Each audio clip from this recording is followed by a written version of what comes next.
நாய்களை எதற்காக வளர்க்கக்கூடாது அப்படின்னா, இப்போ நாய்கள் சென்னையில் மட்டுமே 1,00,000 நாய் இருக்குது. இப்போ தமிழ்நாட்டில் மொத்தமாக கணக்கு போட்டு பார்த்தா 10,00,000 நாய் இருக்குது அப்படின்னு நம்ம எடுத்துக்கலாம். சென்னையில் கணக்கு போட்டு பார்த்தாங்க 1,50,000 நாய் இருக்கிறதா கணக்கு போட்டு பார்த்துருக்காங்க. தெருவில், வீட்டில் இப்படி 1,50,000 நாய் சென்னையில் மட்டுமே இருக்குது. அப்படின்னா தமிழ்நாட்டு முழுக்க 10,00,000 நாய் இருக்கும். அப்போது இந்த 10,00,000 நாய்கள் எங்கே சாப்பிடுது? வேட்டையாடியா சாப்பிடுது? வேட்டையாடி சாப்பிடல. மனிதர்கள் தான் விவசாயிகள்லாம் உற்பத்தி பண்ணுறாங்களா, அந்த உணவை உற்பத்தி பண்ணுறாங்களா, அந்த உணவில் இந்த நாய்களுக்கும் தான் உணவு போகுது. அப்போ விவசாயிகள் மனிதர்களுக்காக மட்டும் உழைக்கலை, இந்த நாய்களுக்காகவும் உழைக்கிறாங்க. நாய்களுக்கு தேவையான உணவு யார் போகுது? அந்த விவசாயிகளுடைய மனித உழைப்பின் மூலமாக தான் அந்த நாய்களும் இன்றைக்கி வாழ்ந்துக்கிட்டு இருக்குது. இப்போ ஒரு ஆடு மாடு இப்போ மாடுகள் கூட தான் மாடுகள் புல்லை தான் மேயுது. அது மனிதர்கள் ஒன்றும் சோறு பொங்கி போடலை. ஆனால் இந்த நாய்கள் பார்த்திங்கன்னா, அப்போ மாடுகளாவது நமக்கு பலம் தருது, அது பாலை தருது. பால் குடிக்கக்கூடாதுங்கிறது வேறு விஷயம். பால்கிற மனித உணவு இல்லை. அல்லது உரம் தருது இல்லை. மாடு ஆடுகிட்ட இருந்து நம்மக்கிட்ட உரம் கிடைக்குது. முக்கியமாக அதான் மாட்டு ஆட்டுக்கிட்ட இருந்து நமக்கு கிடைக்கக்கூடிய உணவு. அப்போ மாடு ஆடுகள் அது புல்லை தான் மேயுது, இலைத்தழைகளை தான் மேயுது. அதுக்காக மனிதர்கள் நேரத்தை செலவிடுறாங்க, அதை பார்த்துக்கிறது, அந்த உழைப்பை செலவிடுறாங்க, நேரத்தை செலவிடுறாங்க. அதுக்கு அது பதிலுக்கு ஏதாவது ஒன்று கொடுக்குது அந்த மாடுங்கிறது. ஆனால் அந்த நாய்கள் பாருங்கள், தெருவில் சுற்றி தெரியுது. தெருவில் தெரிகிற நாய்களுக்கும் மனிதர்கள் தான் சாப்பாடு போடுறாங்க. எங்கேயாவது அந்த மனிதர்களின் உழைப்பினால் உற்பத்தி செய்யப்பட்ட உணவு தான் அந்த நாய்களும் சாப்பிடுது. அப்போ வீட்டில் இருக்கிற நாய் தினம் 1 கிலோ கோழிக்கறி, பணக்காரங்களாம் என்ன பண்ணுவாங்க, நாய்களுக்காகவே தினமும் 6,000 7,000 செலவு பண்ணுவாங்க. அப்போ இதெல்லாம் யார் இந்த உணவு இந்த நாய்கள் சாப்பிடுகிற இந்த உணவுகள் யார் உற்பத்தி பண்ணுறாங்க? மனிதர்கள் தான் உற்பத்தி பண்ணுறாங்க. பாருங்கள், 10,00,000 நாய்கள் இந்த தமிழ்நாட்டில் இருக்குதுன்னா, அந்த 10,00,000 நாய்களுக்கான உணவு மனித உழைப்பால் மட்டும்தான் போகுது. அது போய் வேட்டையாடியாக பிழைக்குது. இப்படி மாடு ஆடு புல்லை மேயுது, அதுபோல் நாய் என்ன அது வேட்டையாடியாக போய் சாப்பிடுது. அது மனிதர்களோட உணவு தான். எங்கேயாவது அது குப்பை தட்டி ஹோட்டல் சாப்பாடாக இருந்தாலும் சரி, அல்லது மனிதர்களே வீட்டில் வளர்க்கப்படுகிற நாய்க்கு தினமும் சாப்பாடு வைக்கிறாங்க. இந்த அரிசி அல்லது சோறு இதை வைக்கிறாங்க, மாமிசம் வைக்கிறாங்க, குழம்பு ஊற்றுறாங்க. எல்லாம் யாரோட மனித உழைப்பு தான். ஆனால் அந்த நாய்களிடம் நமக்கு என்ன கிடைக்குது அப்படிங்கிறத நம்ம பார்க்கணும். அப்போ யோசித்து பார்க்கணும். அப்போ நாய்கள் இப்போ கடந்த காலங்களில் நாய் நமக்கு உதவியாக இருந்திருக்கும். ஏன்னா கடந்த காலங்களில் ஆதி காலங்கள்லாம் பார்த்திங்கன்னா, அப்போ பிற உயிரினங்களிடமிருந்து நம்மை பாதுகாத்துக்கொள்ள, அதாவது சிங்கம், புலி, வேட்டை விலங்குகளிடமிருந்து, வேட்டை மிருகங்களிடமிருந்து நம்மை பாதுகாத்துக் கொள்வதற்கு நாய்கள் மிகவும் உதவியாக இருந்திருக்கு. பாதுகாப்பு ரொம்ப முக்கியம் இல்லை. அதனால தான் நாய் ஏன் கடந்த காலங்களில் வளர்த்தாங்க. இன்றைக்கி சிசிடிவி கேமரா எல்லாம் வந்துருச்சு. அதனால் நாயோட தேவை எதுக்கு? வெறும் கொஞ்சம் விளையாடுறதுக்காக தான் வச்சுக்கிட்டு இருக்காங்க. பெருமைக்காக நாயை வளர்த்துக்கிட்டு இருக்காங்க. இப்போ தவிர இன்றைக்கி நாயோட அவசியம் என்ன? அது வீட்டை பாதுகாக்குது. வீட்டை இப்போ அதுக்கே ஏதாவது பிஸ்கட் போட்டால் அது அதை சாப்பிட்டுட்டு எந்தவித திருடர்களையும் அனுமதித்து விட்டு போயிடும். அதனால் இன்றைக்கி நாய்கள் எதற்காக என்கிற கேள்விக்குறி வருகிற காலம் இது. ஏன்னா இன்றைக்கி சிங்கம், புலி, கரடி எல்லாம் நமக்கு ஒன்றும் அந்த மாதிரி அச்சுறுத்தல் எதுவுமே கிடையாது. அதிலிருந்து பாதுகாத்து கொள்வதற்காக நாயை வளர்க்கலை நாம். அது மாதிரி வீட்டை பாதுகாத்துக்கிறதுக்காக, வீட்டை காவல் காக்கணும் அப்படிங்கிறதுக்காக நாயை வளர்க்குறது கிடையாது. இன்றைக்கி சிசிடிவி கேமராலாம் வந்துருச்சு. மொபைல் ஃபோன்லேயே பார்த்துக்கலாம், எந்த ஊருக்கு போனாலும் பார்த்துக்கலாம். நீங்கள் வீட்டை பூட்டிட்டு நாயை மட்டும் விட்டுட்டு போனீங்கன்னா அதுக்கும் சாப்பாடு போடணும், அதெல்லாம் இருக்குது. அப்போ நாயை கூட்டிகிட்டே போயிடுவாங்க. நாயை விட்டுட்டு 10 நாள் வீட்டை விட்டு போனாக்கா என்ன ஆகும்? வீட்டில் யாராவது வேலைக்காரங்க தான் அந்த நாய்க்கு சாப்பாடு போடுவாங்க. இப்போ இந்த மாதிரி இப்போ நாய்கள் எதற்காக என்கிற கேள்விக்குறி விடுகிறது. ஏன்னா நாய்களை நம்ம தேவையில்லாத வேலைகளை நம்ம தவிர்க்கணும், தேவையில்லாத விஷயத்தை தவிர்க்கணும்.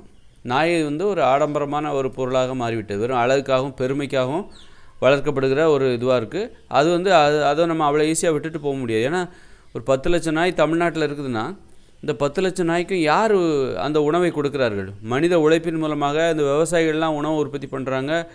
அப்போ அந்த உணவு தான் நாய்க்கு போகுது, நாய் சாப்பிட்டுட்டு இருக்குது. ஆனால் அந்த நாயால் நமக்கு என்ன பிரச்சனை? நமக்கு என்ன பிரயோஜனம்? ஒரு ஆடு மாடுன்னா அது நமக்கு உரம் தருது.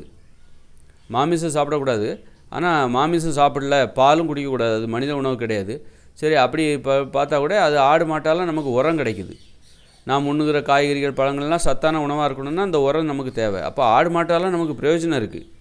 ஆனால் அந்த ஆடு மாடு கூட புல்லை தான் திங்குது, இலைத்தலை தான் திங்குது. ஆனால் அதுக்காக ஆட்டையோ மாட்டையோ பாதுகாத்துக்கிறதுக்கு நம்ம நேரத்தை செலவழிக்கிறோம். ஓகே. ஆனால் இந்த நாய்களோட தேவைங்கிறது இப்போ இல்லாமல் போச்சு. நாய்கள் என்பது வெறும் ஆடம்பர பொருள் தான்.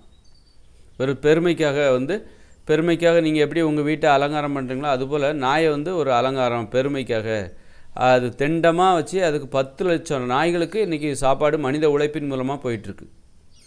நமக்கு நன்மை தருகிற ஒரு ஆடு மாடுகளுக்கு கூட தானாக புல் இலை தலைகளை போய் தேடிக்குது, தேடி மேய்ஞ்சிக்குது, மேய்ஞ்சிட்டு வருது. ஆனால் இந்த நாய்களுக்கு பாருங்கள், 10 லட்சம் நாய்களுக்கு இந்த மனிதர்கள் தேவையில்லாமல் சாப்பாடு போட்டுட்ருக்காங்க.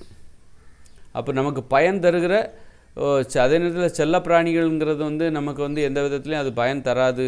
இப்போ நாய்களோட கழிவை உரமாக பயன்படுத்தலாம் அப்படின்னா அதுக்கு யாருக்கும் மனசு இல்லை. நம்ம ஆடு மாடுகளோட கழிவுகளை தான் உரமாக போடுவோம், அதை நிலத்தில் போடலாம்.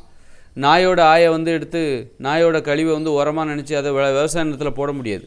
ஏன்னா நம்ம அந்த விவசாய நிலத்தில் கால் வைக்கணும். அதனால தான் இந்த நாய்களோட கழிவுகளை விவசாய நிலத்தில் போட மாட்டாங்க. ஏன்னா இப்போ ஆடு மாடுன்னா அதோட கழிவு, ஆட்டு புழுக்க, சாணி இதெல்லாம் விவசாய நிலத்தில் போடலாம். நம்ம அதில் நடக்கவும் செய்யலாம். அது நமக்கு அசிங்கமாக தெரியாது. நம்ம கையை வச்சு கூட ஒரு மாட்டு சாணியை அள்ளுவாங்க, அல்லது ஆட்டு புழுக்கையை கூட அள்ளுவாங்க. கையில் பட்டால் அது ஒன்றும் பெரிய அசிங்கமாலாம் நமக்கு ஒன்றும் தெரியாது.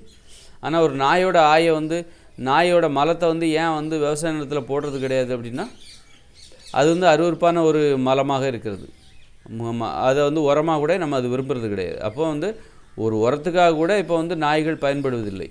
நாய்கள் வெறும் ஆடம்பர பொருள் தான் அப்படின்னு ஆகிப்போச்சு.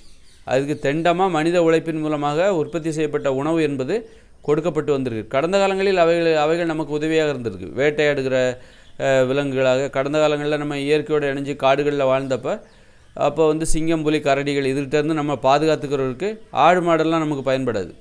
ஆடு மாடுகளுக்கு கூட இந்த நாய்கள் உதவியாக இருந்திருக்கு, பாதுகாப்பாக இருந்திருக்கு கடந்த காலங்களில். நம்ம காடுகளில் வாழ்கிறோன்னு வச்சுக்கோங்க. அப்போ ஏதாவது சிங்கம் வருது, யானை வருது, அப்போ இந்த நாய்கள் என்ன பண்ணும், குறைக்கும். மனிதர்கள் வீட்டில் தூங்கிட்டு இருப்பாங்க, நைட்டு இந்த நாய்கள் தெருவில் கிடக்கும். அப்போ சிங்கமோ புலியோ சிறுத்தைகளோ வரும்போது இந்த நாய்கள் குறைச்சி மனிதர்களை எச்சரிக்கைப்படுத்தி மனிதர்கள் விழித்து கொள்வார்கள். அதனால் பாதுகாப்புக்கு அந்த காலத்தில் நாய்கள் மிகவும் உதவியாக இருந்திருக்கு. இன்றைக்கி அந்த மாதிரி அவசியங்கிறது மனிதர்களுக்கு இல்லை. இன்றைக்கி மனிதர்கள் பாதுகாப்பாக இந்த பிற உயிரினங்களிடமிருந்து சிங்கம், புலி, யானைகளிடமிருந்து நம்ம பாதுகாப்பான ஒரு இடத்துக்கு நம்ம வந்துட்டோம். அப்படி இருக்கும்போது இப்போ நாய்களோட தேவை என்ன, எதுக்காக இந்த நாய்களை வளர்க்கணும்? அது ஒரு தேவையில்லாத செலவு, தவிர்க்க வேண்டிய செலவு. ஏன்னா தேவையில்லாத செலவில் நீங்கள் தவிர்த்துக்கிட்டே போகும்போது தான் உங்கள் வாழ்க்கை எளிமையாக மாறும். அப்போ எளிமையாக வாழ்வதற்கு இந்த நாய்கள் இப்பொழுது தடையாக இருக்கிறது. ஏனென்றால் அவைகளுக்கு தேவையான உணவையும் மனிதர்கள் உற்பத்தி செய்து போட வேண்டியிருக்கு.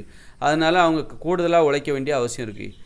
அப்படிங்கிறதுனால இது மனிதர்களின் எளிமையான வாழ்க்கைக்கு இந்த நாய்கள் இப்பொழுது தடையாக இருக்கிறது. அப்போ கடந்த காலங்களில் பிற இந்த சிங்கம், புலி, சிறுத்தைகளிடமிருந்து நம்மை பாதுகாத்து கொள்வதற்கு இந்த நாய்கள் நமக்கு உதவியாக இருந்திருக்கு. நம்ம நாய்கள் சிங்கத்தையோ சிறுத்தையோ பார்த்தா குறைச்சி நம்ம எழுப்பி விட்டுரும். நம்ம தூங்கிட்டு இருந்தால் கூட நம்மளை எழுப்பி விட்டுரும். அப்போது சரி, எதிர்காலத்தில் நம்ம இயற்கையோடு இணைஞ்ச மனுஷ வாழ்க்கை 2040க்கு அப்புறம் போகிறோம்ல, இயற்கையோட இந்த இயந்திர அறிவுகளும் செயலிழக்க போகுது. 2040க்கு அப்புறம் இயற்கையோடு இணைந்த மனித வாழ்க்கைக்கு போகிறோம். அப்போ நமக்கு நாய்கள் தேவைப்படாதா? திரும்பவும் நம்ம காடுகளுக்கு தானே போகிறோம், அல்லது நம்ம வாழிடத்தை காடுகளாக மாற்றிக்கொள்ளப் போகிறோம். அப்போ நமக்கு நாய்கள் தேவையில்லையா? அப்படின்னா நாய்கள் எதற்காக கடந்த ஆதி காலங்களில் முக்கியமாக தேவைப்பட்டது அப்படின்னா பாதுகாப்புக்காக. இந்த சிங்கம், புலி, சிறுத்தைகளிடமிருந்து நம்மை பாதுகாத்து கொள்வதற்காக நாய்கள் தேவைப்பட்டது. அப்புறம் மனிதர்கள் திருடினாங்க. அப்போ திருடர்களிடமிருந்து பாதுகாத்து கொள்வதற்காக கடந்த காலங்களில் நாய் தேவைப்படும். அப்போ மனிதர்கள் நேர்மையாயிட்டாங்கன்னா அந்த வகையில் நமக்கு நாய்கள் தேவையில்லை. திருடர்களாக யாரும் இருக்கக்கூடாது, எல்லாருமே நேர்மையாயிட்டாங்கன்னு வச்சுக்கோங்க. நேர்மையாயிட்டாங்கனாக்கா அப்போ நாய்கள் திருடர்களிடமிருந்து நம்மை பாதுகாத்துக்கொள்ள நாய்கள் தேவையில்லை. அப்போ மனிதர்களிடமிருந்து தான் இருக்குது. நாயோட தேவையை நம்ம எப்படி தவிர்க்கலாம் அப்படின்னு நம்ம பார்க்கணும். நாய்களோட தேவையை நம்ம எப்படி தவிர்க்கலாம் அப்படின்னு பார்க்கணும். அந்த வகையில் மனிதர்கள் நேர்மையாயிட்டாங்கன்னா நாய்கள் திருடர்களிடமிருந்து நம்மை பாதுகாத்துக்கொள்ள நாய்கள் தேவையில்லை. அதே போல் சிங்கம், புலி, கரடிகள் ஏதாவது வருது, நம்ம இயற்கையோடு இணைஞ்சு தான் 2040க்கு அப்புறம் வாழ போகிறோம். நம்மளை சுற்றி காடுகளை உருவாக்க போகிறோம். அப்போ சிங்கம், புலி, கரடிகள்லாம் நம்ம வாழ்டத்துக்குள்ளே வந்துச்சுன்னா அப்போ அதை பார்த்து நம்மளை எச்சரிப்பதற்கு நாய்கள் தேவைப்படுது. அப்படின்னா அப்போ நம்ம என்ன பண்ணணும், சிங்கம், புலி, கரடிகளே இல்லாத ஒரு சூழலை உருவாக்கணும். இந்த உலகத்தில் சிங்கம், புலிகளே இருக்கக்கூடாது, கரடிகளே இருக்கக்கூடாது அப்படிங்கிற ஒரு சூழலை நம்ம உருவாக்கணும். அப்போ நாய்கள் நமக்கு தேவையில்ல, நாய்களோட உதவி நமக்கு தேவையில்ல. அப்போ தேவையில்லாத செயல்கள்லாம் தவிர்த்துக்கிட்டே வரணும். தேவையில்லாமல் இந்த நாய்கள்லாம் வளர்க்கக்கூடாது. வளர்த்திங்கன்னா அதுக்காக நீங்கள் உங்கள் உழைப்பு, உணவெல்லாம் கொடுத்தாகணும்.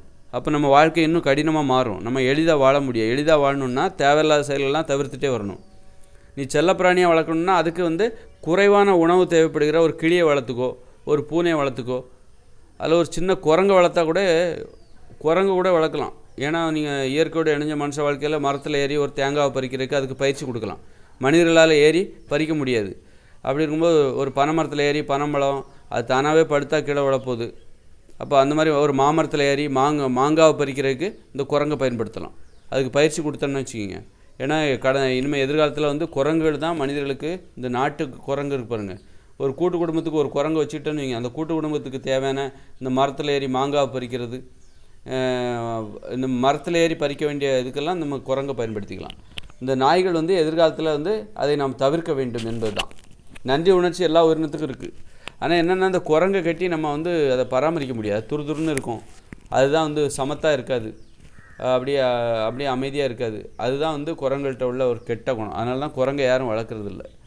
ஆக எதிர்காலத்தில் வந்து நாம் சந்திக்க போகிற நிறைய பிரச்சனை தவிர்க்க இந்த நாய்கள் வந்து மனிதர்களோட இருக்குமா அப்படிங்கிறது கண்டிப்பாக இருக்காதுன்னு தான் நான் சொல்லுவேன் எதிர்காலத்தில். அதை பற்றி நம்ம தொடர்ந்து பேசலாம்.